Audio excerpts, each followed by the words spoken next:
Hello and welcome to Antinatalism this week. Festival of Dangerous Ideas happened on 24th and 25th of August. Benatar gave his talk for the case for not having children on 25th of August.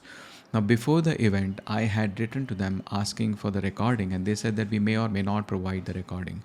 It was an ambiguous reply and that was why I had asked everybody to write to them and ask for the recording.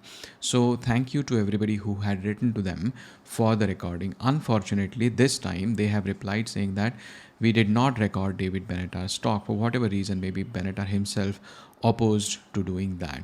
Anyways, that's the bad news, but the silver lining is that we know from some people who were actually physically present in the talk that it was a presentation. He had prepared a slide deck which involved not only the talk about antinatalism and all the ethical aspects and so on, but also some jokes about and memes about antinatalism and pro-natalism. Also, there was a review on the aureview.com about Benatar's talk, and what we know is this was general run-of-the-mill antinatalism, various different arguments for antinatalism and against having children and so on. One notable aspect from that review was that the difference between antinatalism and child-free, which the author appreciates. Of course, David Benatar would know about this. The author says apparently antinatalism is different to child-free by choice. If someone decides not to have children, it is usually an easy decision because they do not want children. Someone who is an antinatalist may actually want children, but have decided that it would be in the best interests of the child not to be born. And this is, I think, the main difference between child-free and antinatalist or antinatalism. Anyway, talking of Benatar, a channel called The Leftist Cooks posted a new video, Should People Exist? It's a significant channel with more than 66,000 subscribers. The video itself is almost a 3-hour long movie based on experience of a pregnant couple. Neil and Sarah are having a baby, and if Sarah carries to term, this will be her first child and Neil's third child. So they have made a 3-hour long movie about various aspects of having children. I am not going to react to this entire video as much as I like because then it will take me like 8 hours to do so. Instead, I'm just going to address the part where Neil falsely rubbishes Benatar's arguments and then accuses him of promoting suicide and being ableist and racist and so on. Now we all know that Benatar's asymmetry compares the harms and benefits of life to existing people to the case where they would not have existed. It demonstrates that we are being harmed by being brought into existence. To the argument that shows that we are harmed by being brought into existence, Neil asks the question, who is benefited? The question itself shows Neil's intent to divert the focus from harms to benefits. But then Neil says, if the argument is about prevention of harm, why is the book titled Better Never to Have Been? We get a picture that Neil is tangled with words and language. He has a problem comprehending that we are comparing the case of existence to non-existence, while at the same time he applies the same standards of good and bad used for things affecting only existing people. Benatar addresses this in Still Better Never to Have Been when he says some literalists might insist that for one possible world to be better than another for somebody, that person must exist in both possible worlds. The problem with this approach is that it exhibits a pro-Christian insistence, meaning enforcing conformity, that unusual cases, which cases of bringing people into existence certainly are, must conform to more typical cases in which we make judgments about what is better for somebody. Neil tries to point out some apparent contradictions and circularities within Benatar's argument. In his debate with Jordan Peterson, which, did I mention I had to listen to that? Professor Pete's Steakadoo makes an appeal to love. He points out that in loving, we actively demonstrate that we find it better to be, and we find it better that someone else is in spite of all faults and suffering. But Benatar replies that this is a confusion between cessation of existence of an existing person and never existing. We only love those who exist, and the kindest act to any potential person who might exist is to not bring them into existence. Are we seeing the circularity of the argument yet? Now it is true that antinatalists say that if you truly love your children, don't have them. But the word love here is used in a different sense. It signifies only the concern we have for the suffering of the child, whoever that child may be, if we bring that child into existence. But when we love someone who already exists, we are concerned about their well-being, but we also draw some benefits from their existence. Maybe we like their company and we feel better if they also have a mutual feeling towards us, and so on. And so we can love someone only when they actually exist. So the contradiction vanishes when we realize this difference. Another problem Neil has is with having different quadrants for harms and benefits. From that, they say Benatar compartmentalizes harms and benefits into absolute categories, mutually exclusive sets. But our lives are subjective experiences of both tied together intricately. Now, Benatar understands this and dedicates an entire section to show why life's quality is not just the difference between its good and its bad. Briefly, he says following points dictate the quality of life: the distribution of good and bad things, the order of good and bad things, the intensity of good and bad things, length of life whose quality we are deriving, the threshold of badness one can endure, after which no amount of good is enough to offset that bad, because that's how badness is, that's the nature of suffering. And lastly, the subjective nature of good and bad things addressed elsewhere. And so Benatar stresses that from the foregoing reflections, it should be apparent that an assessment of how bad a life is must be more complicated than simply subtracting the good from the bad. Let me give an example. Imagine that you're given a cake which contains some delicious ingredients but also some pieces of feces mixed into it. The pieces are mixed all over such that you cannot separate them from the good parts of the cake. Would you eat that cake? And if you say no and you give the reason that the cake contains feces, and if I say to you that you are actually thinking feces and cake as absolutes, as mutually exclusive sets, the cake is not just feces, it also has good parts in it. And that's how Neil sounds. Even though we recognize that the cake is mix of good and bad things, while evaluating its quality, we think of them, those good and bad things, separately. That is what we are doing in Benatar's asymmetry as well. Another objection from Neil is that it is a circular argument where harms and benefits are defined such that they support the premises of the asymmetry. So a harm is something whose absence is good even if there is nobody to enjoy that good. And therefore premise 3, that absence of harm is good even if there is nobody to enjoy that good. Moreover, Neil accuses Benatar of cherry picking and listing only those harms that fit into this category without actually defining what is harm. But this is not true.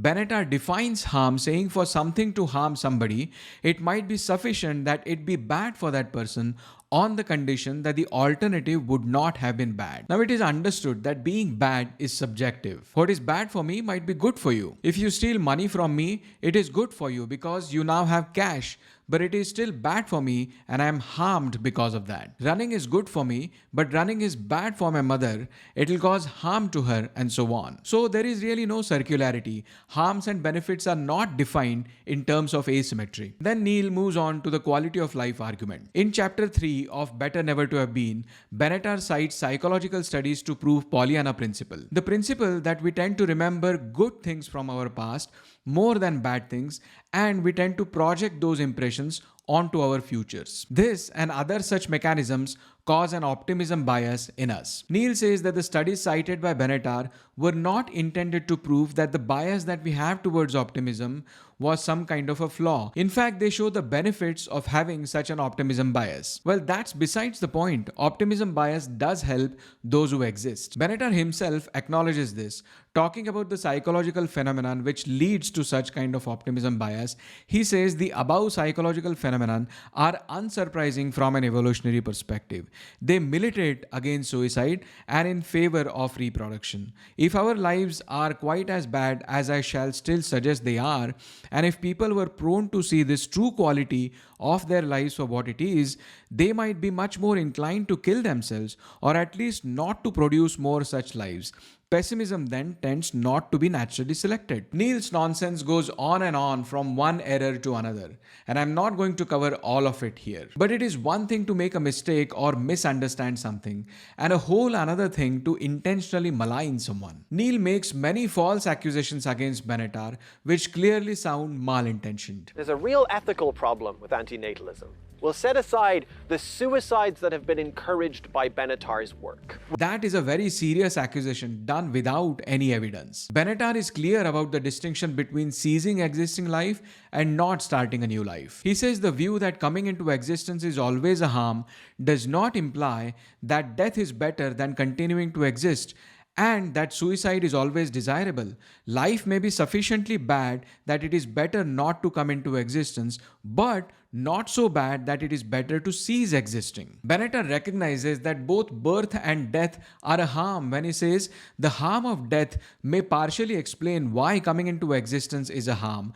Coming into existence is bad in part because it invariably leads to the harm of ceasing to exist. In The Human Predicament, Benatar spends 40 pages evaluating various aspects of death and shows why death is a harm. There he says life is bad, but so is death. Of course, life is not bad in every way, neither is death bad in every way. However, both life and death are, in crucial respects, awful.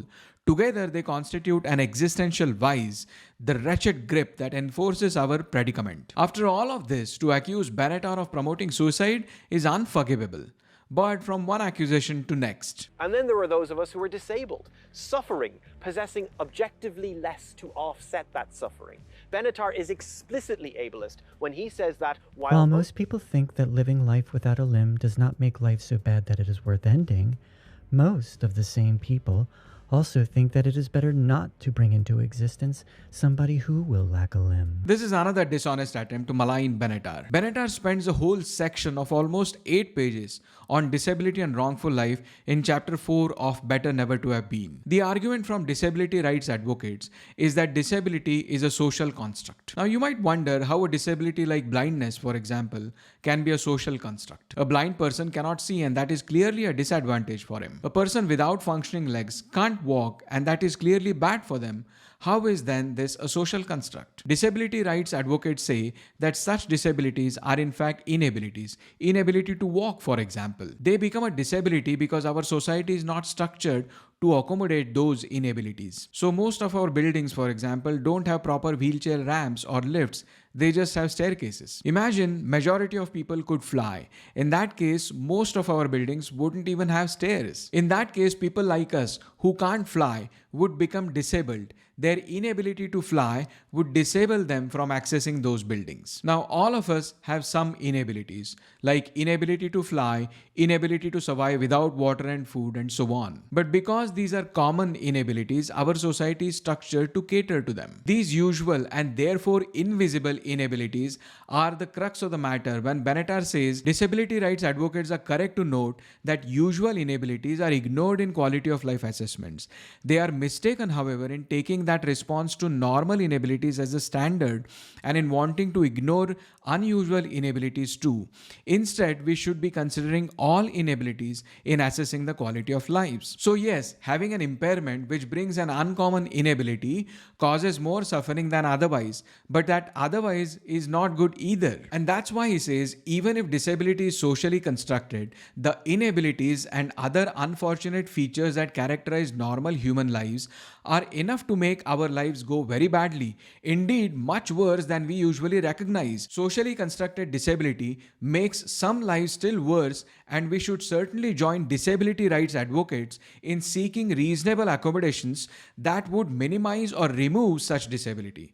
That would not be enough, however, to make any lives worth starting. In other words, if Benatar was against bringing only those who were differently abled, then Benatar would have been an ableist. But he is against starting any lives because of the inabilities, however common they are in the society. So all in all, this was pretty dishonest attempt at maligning Benatar with false accusations. Neil goes on further, accusing Benatar of being fascist, racist, eugenicist, but I guess you get the pattern, so I'm not going to spend more time on this. There was a podcast on Pro-Natalism in Bed with Right by the Clayman Institute of Gender Research. It evaluated the relationship of political right wing with pro-natalism. The focus was specifically on American and generally on Western pro-natalism. You could tell from listening to the podcast that the research that they have done is quite deep and wide on the topic. Now, this was not about antinatalism and certainly not focused on philosophy.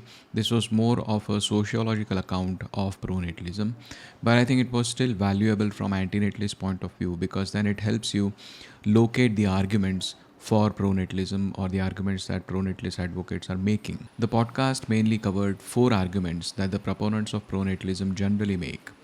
One is eugenics, and this covers 2 parts. One is a positive eugenics, where you should have as many children as you can, sort of to spread your genes and sow your seeds and so on. The likes of Elon Musk and Jeffrey Epstein would come to mind. And the other part is a negative eugenics, where, in your opinion, a certain wrong set of people, whoever they may be, should not have children. The second argument was economic, and this is just the question of who is going to take care of you when you're old, elevated onto societal level. So who's going to fund your pensions, for example, or who's going to provide health care and so on. And therefore we need children as workers, we need children as our servants. The third one was moral, and this also had 2 parts in it. One was childlessness produces this sort of shallow, irresponsible women who are having way more fun than they ought to have, and that degrades the society. And a second is about birth control, contraception, and abortion, and the moral aspects of it. Like, abortion would mean that we are killing human beings or stopping them from coming into existence and so on. The fourth argument was about psychological maturity. Having children helps you mature psychologically, and once you have children, it is an indication that now you're mature enough to be accepted by the society as mature adults. So in a way, children help raise their parents or raise their status to be the matured adults. The podcast also talks about the history of pronatalism, starting from the Depression era of America, like in 1920s and 30s, and from there on, it evaluates different overlaps and conflicts with different waves of feminism. And it also tries to locate the antinatalist attitudes today's young people have in the light of different societal aspects and obstacles that they face in having children. There was a video on a channel called Logical Cast between 2 vegan activists in India, Ravi and Shivam. They discussed many different aspects about veganism and vegan activism. Shivam, in fact, has claimed to have read a lot of philosophical material and also literature about justice and justice movements, veganism, animal rights, and so on.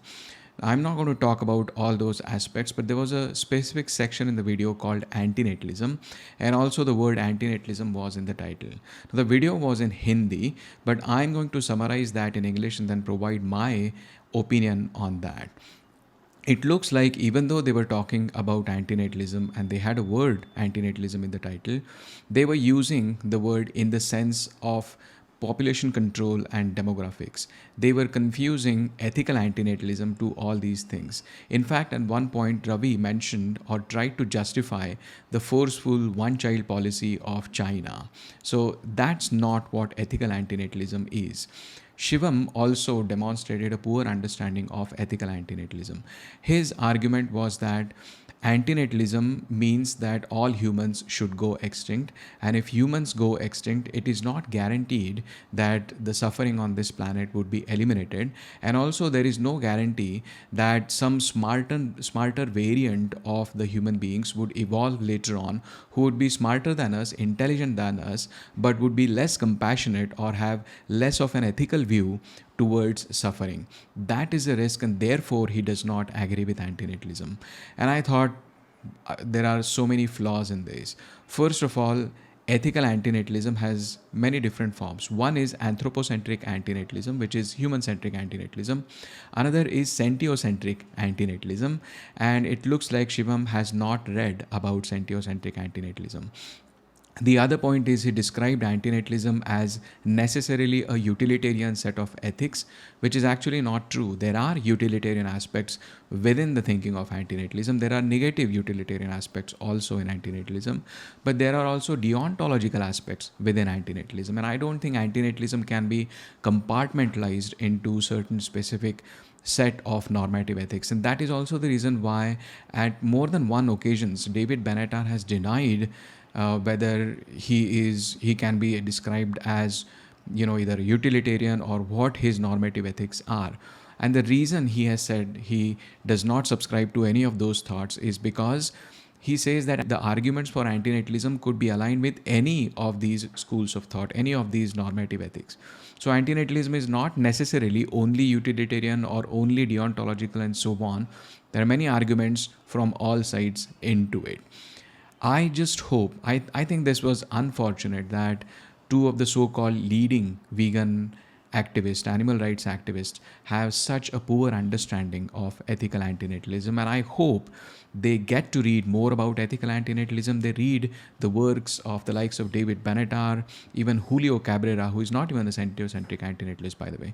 But they read about ethical antinatalism, understand what it is, and therefore stop spreading this misinformation about antinatalism in the world of vegans, especially because the fundamentals of antinatalism are so much in alignment with the basic tenets of veganism, animal rights, and so on. So my hope is they read about antinatalism and understand what ethical antinatalism is. Metro is a famous mainstream tabloid in the UK, and they have an article talking about voluntary human extinction movement, or VHEMT, which was founded by Les Unite.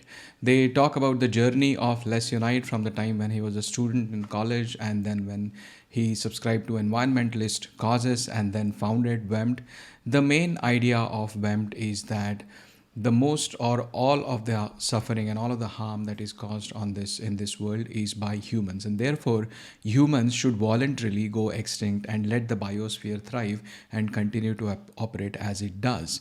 That is the idea. So the article describes this idea in detail, and it also describes how VHEMT has grown, how other people have also become member of this movement. Today, VHEMT's Facebook group has like 11,400 members in it. And then it also talks about climate change, other views of climate change from people who don't necessarily agree with VHEMT, don't necessarily agree with human extinction, and so on. And then finally also make a note that Les stresses on the point that he would not want to enforce anything. He would not want to do anything forcibly. He would not want to bring extinction forcibly. Of course, the clue is in the name. There is a word called voluntary in the name of the movement. Anyway, it was a nice article. I just want to say that I don't necessarily agree with the central idea of voluntary human extinction movement, for the reason that I don't agree that humans are the only reason for suffering on this planet. And for that reason, I don't agree with this. But at the same time, I do support VHEMT and Les Unite's initiative, and therefore I'm covering this article. And the reason I support this is because even though I don't agree with the central tenets and all of that, like my antinatalism is not towards biosphere, but it is towards the suffering of sentient beings.